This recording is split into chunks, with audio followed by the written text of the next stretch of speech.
Hey there, my name is Megan and welcome back to my channel. Today I'm going to be doing a really fun video that I've been seeing going around BookTube, and I'm going to be ranking all of the young adult series that I have completely read and finished. But before we get started, if you are not already subscribed to my channel, please go ahead and hit that subscribe button as well as the bell icon so you can be notified every time I post new content. Alright, let's get started. The way that I set up my tier ranking is my least favorite series will be poor, then I have fair, good, great, and amazing. So I'll go ahead and rank these and tell you why I think each series deserves to be in what ranking. So let's go ahead and start with the Shadow and Bone series by Leigh Bardugo. I'm going to go ahead and rank this as good. I enjoyed the Shadow and Bone series, but it wasn't my favorite series of all time. I definitely don't love it as much as some other people, but it was still really quick to read. I love the Darkling.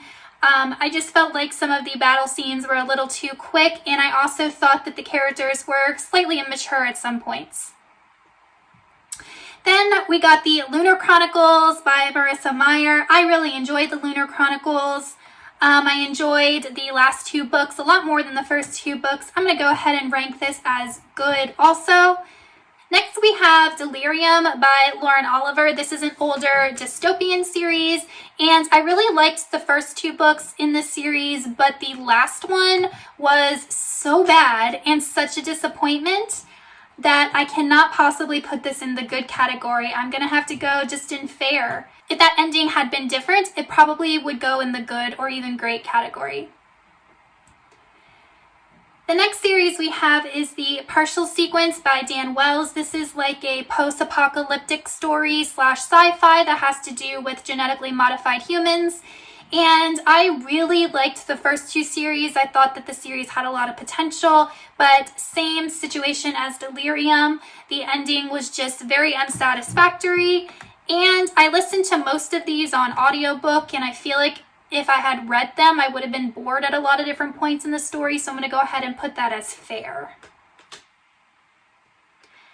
Then we got Splintered by A.G. Howard. This is an Alice in Wonderland retelling. I loved this series when I read it. I've actually read it twice, and I know objectively speaking, it's probably not the best series, but I enjoy it so darn much, and I absolutely love Morpheus. He's one of my favorite male protagonists in a YA series, and definitely a great series if you like retellings.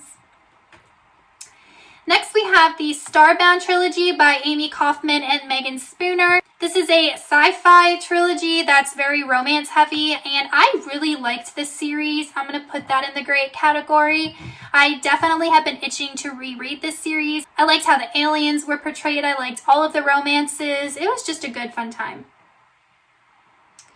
Next we have Shatter Me. I binged Shatter Me when I read it, and I know that if you're just looking at it from like a dystopian standpoint, the world building is really poor, but I love all of these characters. I like Juliet, I love Warner, I love Kenji, and for the characters alone, it's going in the great category.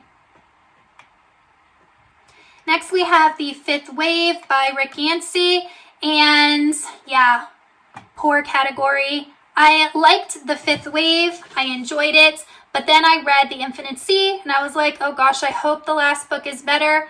The last book was awful. So bad. And I think the whole reason behind that is because Ringer was the main character, not Cassie, not Evan. And I don't like Ringer at all. At all. And next we got the Remnant Chronicles by Mary E. Pearson. This is a YA fantasy, and I'm going to put this in the great category. I really liked Leah. I liked her development as a character.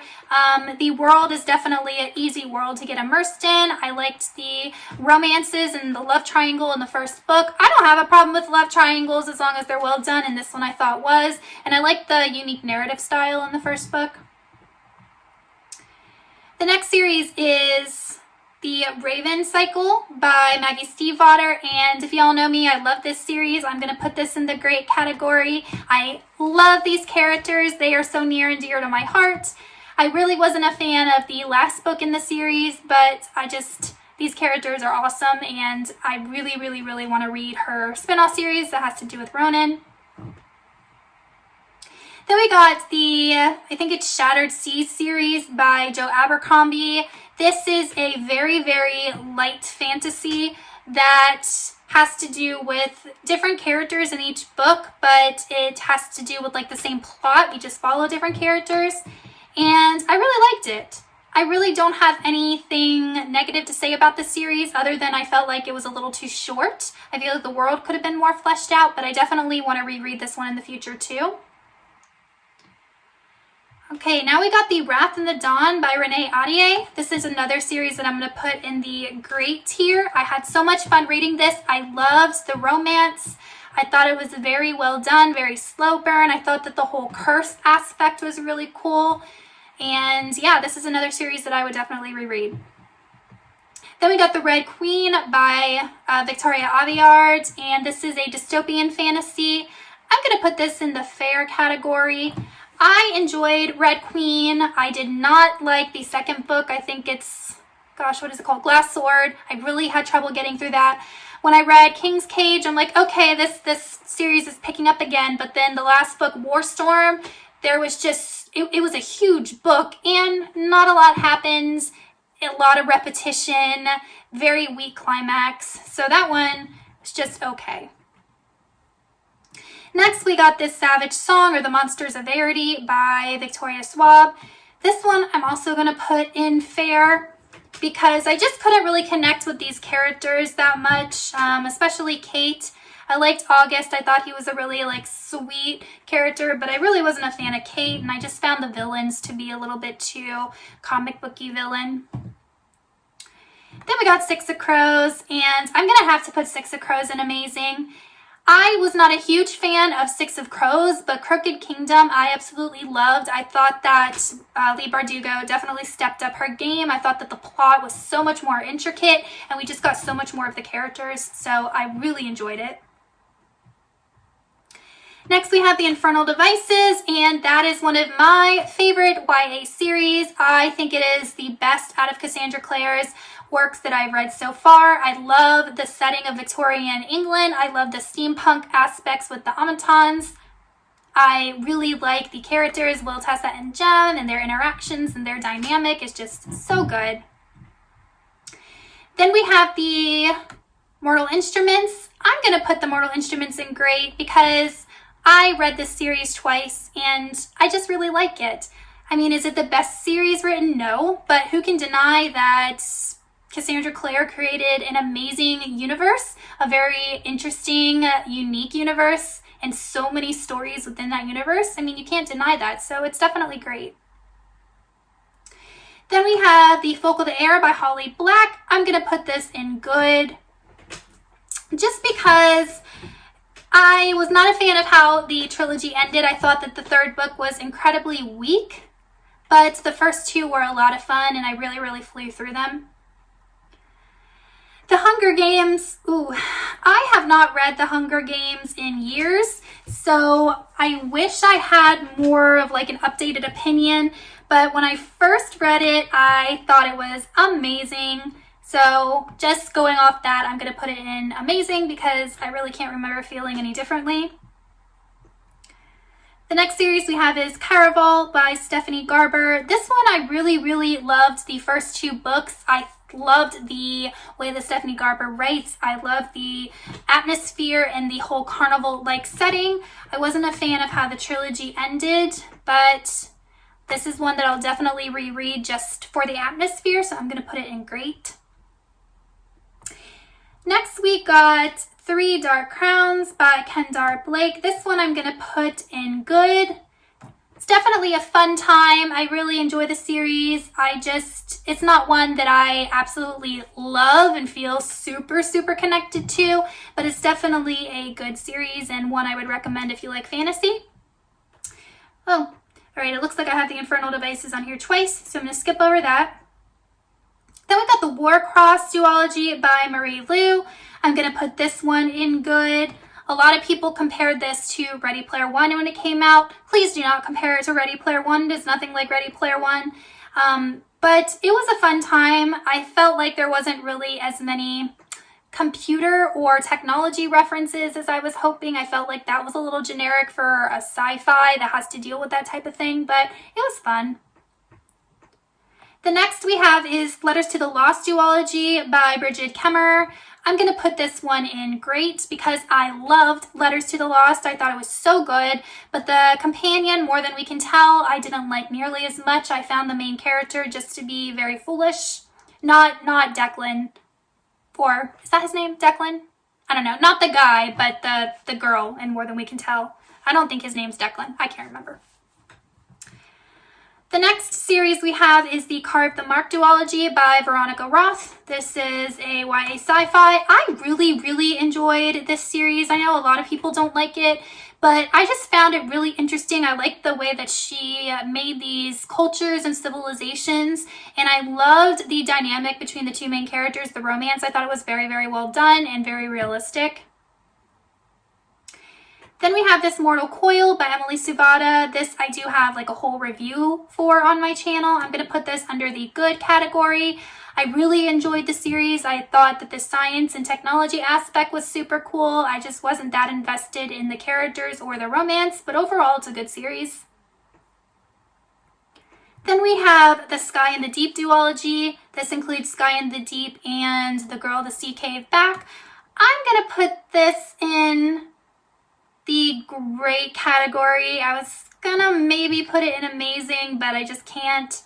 I really enjoyed Sky in the Deep. I enjoyed the Girl the Sea Gave Back also, just not as much. I feel like the world needs to be expanded a little bit, and there were some events that happened in the book that just seemed like a little generic. I don't know how to explain it, but this is one that I definitely look forward to rereading.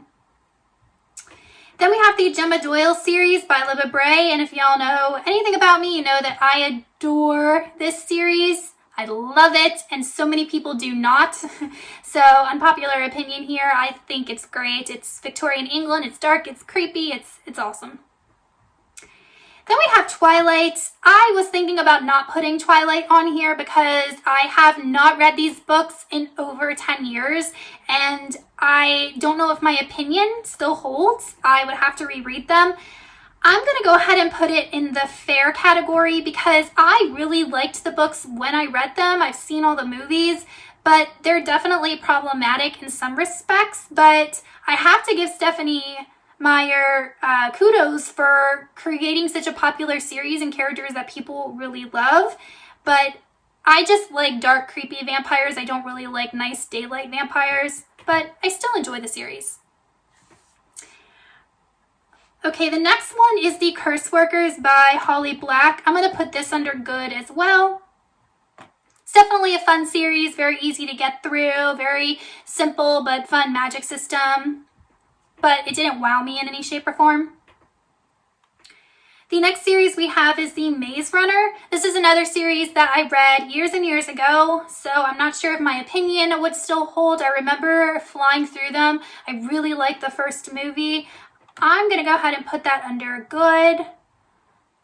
I feel like we could have had more character growth from Thomas, if I remember correctly. And I also found that James Dashner was like combining too many different elements into his story. It's like sci-fi, post-apocalyptic, then you throw in like a plague and some zombies. It was quite a bit, but I still liked it.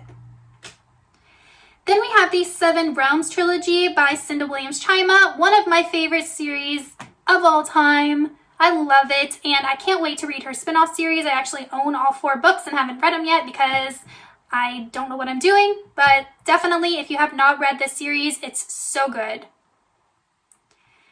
Then we have the Uglies series by Scott Westerfeld, and I unfortunately did not like this series, and I finished it last year, and I feel like maybe if I had read it when I was younger, I would have liked it more, but I just found the whole plot, the whole world to be, while the premise was cool, the execution was very weak, and also the, I guess, verbiage of that world was so aggravating.